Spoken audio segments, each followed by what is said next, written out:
A place where some may go to find solitude, one woman experienced horrific abuse. This creek right here is often where I would take a shower. Human trafficking survivor Robin Bowles takes us for a walk on Linear Trail in Battle Creek.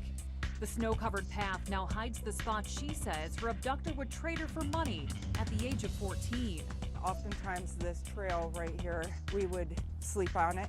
Oftentimes I would get beaten on it. Oftentimes this is where he would trade me with friends to get basic needs of food. Robin's only childhood photo is now on a billboard along I-94 in Calhoun County. This is our 24/7 phone number. She's willing to share her story if it means even just one little girl is rescued by a stranger who notices the signs. Just because I've built so much resilience and I've climbed up to the point where I am today. But Robin says she's one of the lucky ones. She remembers being forced to commit crimes, including shoplifting and prostitution, but was never caught. I was told to do it. I had to do it. I didn't have a choice.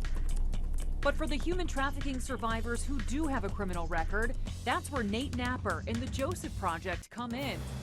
Freedom for us means removing every barrier that stands between the survivor and an empowered future.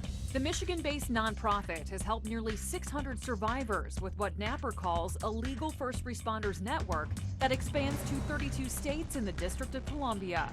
And so, part of closing the justice gap, as we say, is to deliver criminal record relief to those people by way of the expungement process. Napper, who is also a federal law enforcement officer, says 90% of survivors have a need for legal assistance.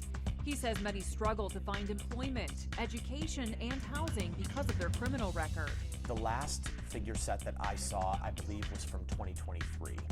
And I think that it said that there was about 500 or so victims that were identified in that year in Michigan alone. Just 500? Just 500. Is that underreported? I believe it is underreported, and I was going to make that point.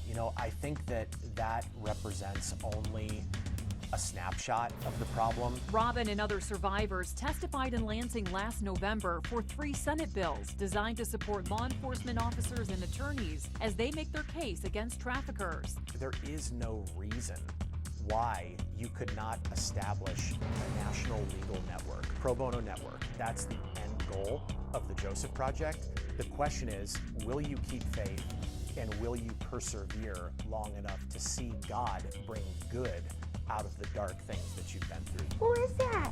Is it Sammy? Yeah?